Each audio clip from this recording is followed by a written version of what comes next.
Peu importe que Mbappé ait inscrit un triplé en finale de Coupe du Monde. Peu importe que Haaland ait planté plus de 50 buts au cours d'une saison parfaite. Peu importe que Cristiano Ronaldo ait pulvérisé tous les records imaginables. Parce que lorsque le football regarde tout en haut, il n'y a qu'un seul homme qui s'y trouve encore. Complètement seul, Lionel Andrés Messi.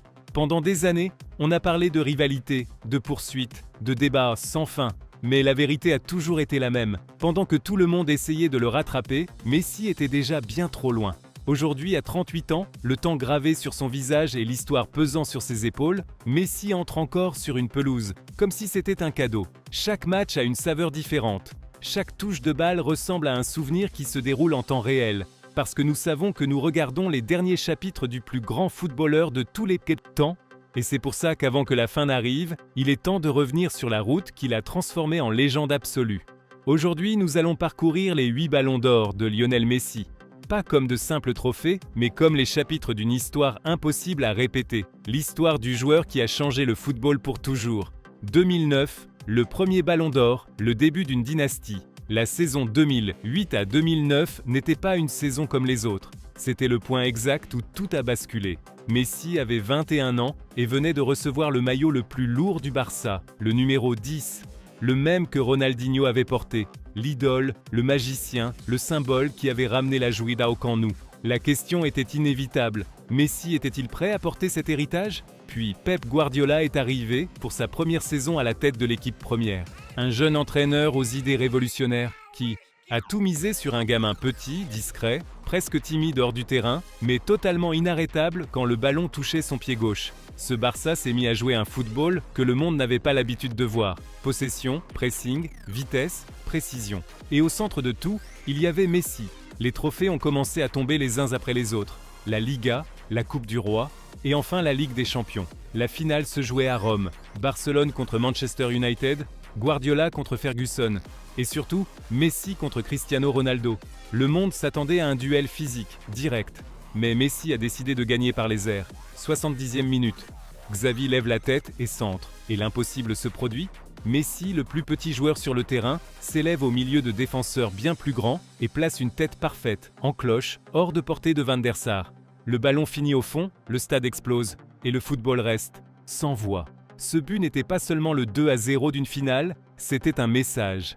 L'avertissement définitif que le futur était déjà arrivé. Le Barça a soulevé la coupe aux grandes oreilles et réalisé le triplé historique. Championnat, coupe et Ligue des Champions. Messi a terminé l'année avec 38 buts, des passes impossibles et des performances inévitables. Et quand la cérémonie du Ballon d'Or est arrivée, il n'y avait pas débat. À 21 ans, Messi a soulevé le premier, devant Cristiano Ronaldo et Xavi Hernandez. Ce n'était pas seulement une reconnaissance, c'était la naissance officielle d'une ère. 2010, le deuxième Ballon d'Or, le présent absolu. En 2010, tout semblait indiquer qu'il y avait un propriétaire évident, et son nom n'était pas Lionel Messi. Le monde célébrait l'Espagne, championne du monde en Afrique du Sud. Xavi, le cerveau. Iniesta, le héros de la finale. Pour beaucoup, le Ballon d'Or devait revenir à l'un des deux. Mais pendant que les projecteurs étaient aimantés et braqués sur la Coupe du Monde, Messi continuait de faire ce qu'il faisait, discrètement. La saison 2009 à 2010, avec le Barça, a été une nouvelle démonstration de domination. Il a fini meilleur buteur de Liga avec 34 buts, sans être un numéro 9 classique. Il ne vivait pas dans la surface. Et pourtant, personne n'a marqué davantage. Chaque week-end, c'était la même scène. Messi recevait, accélérait, repiquait vers l'intérieur et le stade savait ce qui allait arriver. Les adversaires aussi. Et pourtant, personne ne pouvait l'arrêter. Ce n'était pas seulement le nombre de buts, c'était la manière. Des actions impossibles, des défenses entières déchirées, un style si naturel qu'on aurait dit un autre sport. À la cérémonie, tout pointait vers un Espagnol.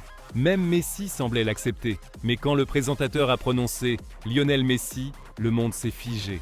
Messi a été surpris, a souri d'incrédulité et est monté sur scène presque comme s'il demandait la permission. « Je ne m'attendais pas à le gagner aujourd'hui, c'est une surprise pour moi », a-t-il dit. À 22 ans, Messi soulevait son deuxième Ballon d'Or d'affilée. Contre la logique, contre les pronostics. Et avec ce trophée, c'était clair. Il n'était plus l'héritier, plus la promesse. Il était le présent absolu du football mondial. 2011, le troisième Ballon d'Or. Messi devient le système. La saison 2010 à 2011 a porté le football à un niveau que beaucoup pensaient impossible. Le Barça de Guardiola n'était plus seulement une grande équipe, c'était une œuvre d'art. Xavi donnait le tempo, Iniesta cassait les lignes, Busquets équilibrait tout, et au centre de l'univers, il y avait Messi. Cette année-là, Messi a cessé d'être seulement un buteur. Il est devenu le système. Il décroche pour créer, accélère le jeu, passe, marque. Tout passait par lui. La Ligue des Champions a offert le duel que la planète voulait. Barcelone contre Real Madrid, Guardiola contre Mourinho, Messi contre Cristiano. Le match aller au Bernabéu était un stade chargé d'hostilité. 90 000 personnes qui attendaient sans de le voir tomber. Et puis Messi est apparu. D'abord avec un but dans la surface, puis avec l'éternel. Il prend le ballon près de la ligne médiane, laisse Marcelo et Sergio Ramos derrière lui comme des ombres, fonce sans que personne ne puisse le toucher et termine face à Casillas avec un calme insultant. Le Bernabéu est devenu silencieux. Ce n'était pas seulement un but, c'était un chef-d'œuvre. Le Barça a atteint la finale et l'adversaire était encore Manchester United. Wembley, le temple du football. Et une fois de plus, quand le match réclamait quelque chose de différent, Messi a répondu. 54 minutes. Il reçoit à l'entrée de la surface sur une passe. Iniesta arme son pied gauche et déclenche une frappe sèche, puissante, imparable. But. Cette frappe n'a pas seulement mis le Barça sur la voie d'une nouvelle Ligue des Champions, elle a confirmé que United n'avait aucune réponse, que le Barça était la meilleure équipe du monde et que Messi était le meilleur joueur de la planète. Cette saison-là, il a franchi la barre des 50 buts en jouant plus bas et en étant plus impliqué que jamais. Et quand le Ballon d'Or 2011 est arrivé, il n'y avait pas débat. Messi, Cristiano et Xavi étaient finalistes, mais le trophée avait un propriétaire. Messi a soulevé le 3e consécutif, à seulement 23 ans. Et à ce moment-là, c'était clair. Messi ne se mesurait plus à des joueurs, il se mesurait à l'histoire. 2012, le 4e Ballon d'Or, 91 buts et le plafond de l'histoire. La saison 2011 à 2012 n'a pas été parfaite et c'est ce qui la rend encore plus incroyable. Le Real Madrid a remporté le championnat avec 100 points. En Ligue des Champions, le Barça est tombé contre Chelsea lors d'une nuit tragique et Messi a manqué un penalty qui aurait pu tout changer. Les caméras l'ont montré la tête basse. Le monde a parlé de pression, d'usure, d'un plafond peut-être proche. Mais pendant que tout le monde regardait les trophées perdus, Messi était sur le point de faire quelque chose que personne n'avait jamais fait. But après but, triplé après triplé, des matchs à 4 buts, pied gauche, pied droit, de la tête, sur coup franc. Chaque week-end, il battait une nouvelle marque. Chaque match ressemblait à une exagération. Et quand 2012 s'est achevé, le chiffre était absurde. 91 buts officiels en une seule année. Messi a pulvérisé le record historique de Gerd Müller, un record qui tenait depuis plus de 40 ans. Et il ne faisait pas que marquer. Il passait, il construisait, il rendait tous les autres meilleurs. Plus de 20 passes décisives accompagnaient ce total monstrueux.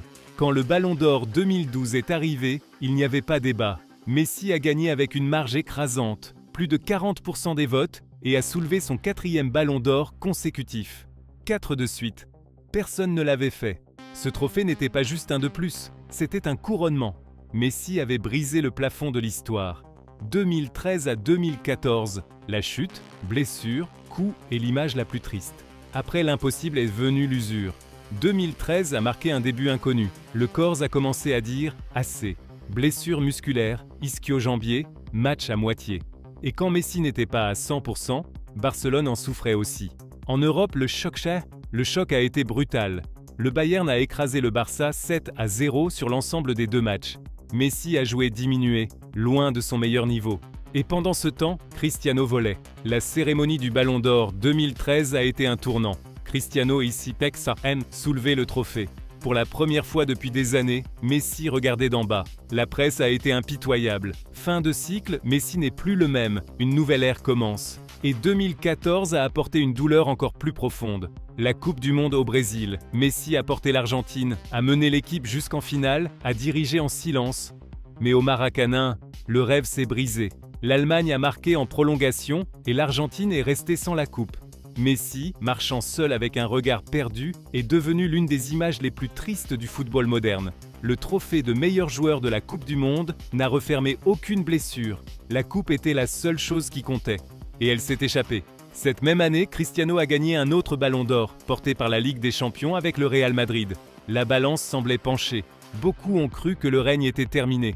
Mais c'était l'erreur. 2015, le 5e Ballon d'Or, le retour du roi. Messi n'a pas répondu par des discours, il a répondu en silence. en travaillant, en s'adaptant.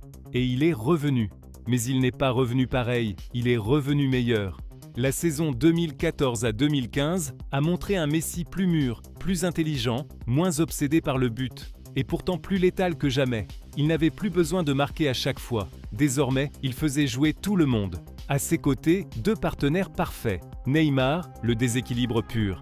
Et Luis Suarez, les crocs, le sacrifice et la fin de but. La MSN n'était pas un trio, c'était un cauchemar. Messi a reculé de quelques mètres, s'est mis à diriger, à lire, à choisir quand accélérer et quand tuer. Barcelone est redevenue une machine qui ne se contentait pas de gagner, elle écrasait.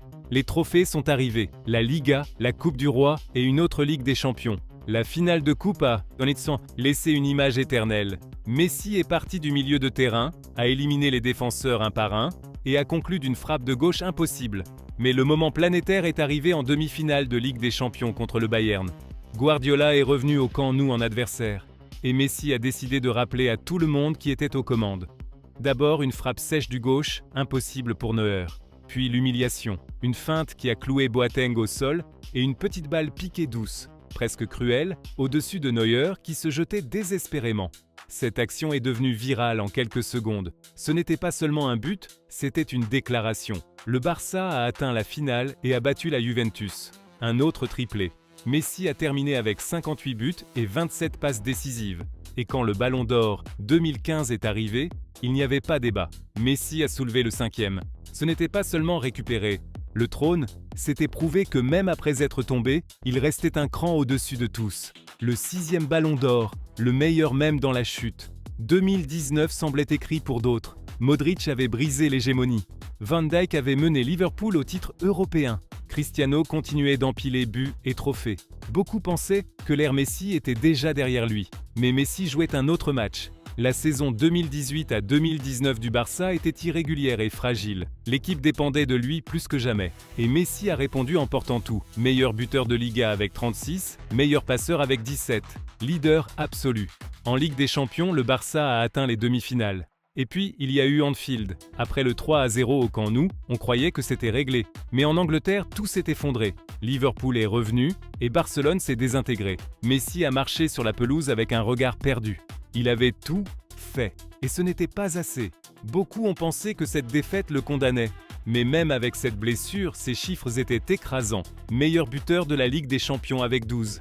Et il a laissé des moments impossibles à effacer, comme ce coup franc parfait contre Liverpool au Camp Nou, logé en pleine lucarne. Lors du Ballon d'Or 2019, le débat était ouvert, mais l'histoire a de nouveau penché du même côté. Lionel Messi, 6e Ballon d'Or. Il a définitivement dépassé Cristiano, mais surtout il a dépassé le besoin de se comparer à qui que ce soit. Ce trophée était la reconnaissance d'une excellence maintenue même dans la défaite. Messi n'avait pas besoin de gagner à chaque fois pour être le meilleur. Il se battait contre le temps. 2020 et 1. Le 7e Ballon d'Or, la rédemption avec l'Argentine. Pendant des années, il y a eu une blessure qui ne se refermait pas. La sélection argentine. Finale perdue, rêve, brisé, larmes. La Coupe du Monde 2014. 2 finales de Copa América, perdues contre le Chili. L'image de Messi en pleurs est restée gravée. Alors, quand 2021 est arrivé, le football semblait lui devoir une revanche. La Copa América s'est jouée dans l'endroit le plus hostile possible, le Brésil. Rien n'était facile, rien n'était garanti. Mais Messi a décidé de jouer le tournoi de sa vie. Ce n'était pas seulement du talent, c'était de l'engagement, du sacrifice, du leadership. Il a été meilleur buteur, meilleur passeur et meilleur joueur du tournoi. On l'a vu redescendre défendre, on l'a vu crier, on l'a vu pousser ses coéquipiers comme jamais. Il n'était plus seulement le génie, il était le capitaine total. La finale était Argentine contre Brésil au Maracanã. Le match était dur, tendu, serré, jusqu'à ce que Di Maria marque le but éternel. Et quand le coup de sifflet final a retenti, le temps s'est arrêté. Messi s'est mis à genoux, a pleuré et a enlacé ses coéquipiers. Ce n'était pas seulement une Copa América, c'était la fin d'un cauchemar. L'Argentine championne au Brésil, au Maracanã, une libération pure. Cette même année, le Ballon d'Or 2021 est arrivé avec débat. Lewandowski et ses chiffres monstrueux, Jorginho et ses titres. Mais Messi représentait quelque chose de plus grand, et il a soulevé son 7e Ballon d'Or. Ce trophée était différent. Il n'était pas seulement pour lui, il était pour l'Argentine, pour ceux qui ont souffert avec lui, pour ceux qui l'ont défendu, pour ceux qui l'ont vu pleurer. et qui maintenant le voyait sourire. C'était la justice, c'était la rédemption. La blessure était refermée. 2022 à 2023, le 8e ballon d'or, la fin parfaite au Qatar. 2022 n'était pas une année comme les autres, c'était la dernière chance. Messi est arrivé à la Coupe du Monde au Qatar à 35 ans, avec une carrière pleine de records et de ballons d'or, mais avec un rêve qu'il appelait encore, la Coupe du Monde. Et le début a été un choc brutal, une défaite contre l'Arabie Saoudite. Le monde a explosé, c'est fini, c'est la fin, il n'y arrivera pas. Mais ce choc a réveillé autre chose. Contre le Mexique, Messi a frappé une frappe sèche du gauche de l'extérieur de la surface. Ce n'était pas seulement un but de plus, c'était de l'air, de la vie, de l'espoir. À partir de ce moment-là, Messi a été le cœur de la Coupe du Monde. Contre l'Australie, il est apparu avec une finition subtile. Contre les Pays-Bas, dans un match chargé de tension, il a délivré une passe impossible et marqué son pénalty. Contre la Croatie, en demi-finale, c'était une œuvre d'art. But sur pénalty et passe décisive historique pour Julián Álvarez, laissant Gvardiol étaler. Messi était partout. Il marquait, il donnait des passes, il menait. Et puis est venue la finale. Argentine contre France. Messi contre Mbappé. Un match de folie. Messi ouvre le score. L'Argentine domine. On croit que c'est fini. Mais Mbappé refuse de céder. Il égalise, puis recommence. En prolongation, quand le corps ne répondait plus, Messi apparaît encore. But, le dernier, le décisif. Le capitaine qui pousse jusqu'au bout. Les tirs au but dessinent de tout. Et quand Montiel transforme le dernier, le monde s'arrête. Messi soulève la Coupe du Monde. L'image manquante, le cadre final, la fermeture parfaite. Messi est devenu le premier joueur à marquer en phase de groupe, en 8e, en quart, en demi-finale et en finale d'une même Coupe du Monde. Il a été élu meilleur joueur du tournoi et a terminé le Qatar comme le footballeur total. Après ça, il ne restait plus de questions. Quand la cérémonie du Ballon d'Or 2023 est arrivée, il n'y a eu ni débat, ni discussion, ni surprise. Messi a soulevé son 8e Ballon d'Or. 8, 3 de plus que quiconque. Un écart qui ne permet plus la moindre conversation. Ce trophée n'était pas seulement un prix de plus, c'était le point final de la plus grande carrière que le football ait jamais connue. Le saut définitif. La confirmation que l'histoire était déjà écrite. Le débat s'est terminé. Les comparaisons sont mortes. La rivalité s'est éteinte. Parce que si beaucoup ont été grands, un seul a été éternel. Lionel Andrés Messi. 8 ballons d'or, une Coupe du Monde, une époque entière marquée par son nom. Messi n'était pas seulement le meilleur, il était plus que le meilleur. Et quand le jour des adieux arrivera, le football saura qu'il a été témoin de quelque chose d'irrépétible. Parce qu'il y a beaucoup de légendes, mais Messi, il n'y en a eu qu'un. Si tu aimes le football et que tu as vécu cette ère, laisse ton like, abonne-toi à Barça Leyendas et active la cloche. Parce que tant que quelqu'un se souviendra de sa magie, l'héritage de Messi ne mourra jamais.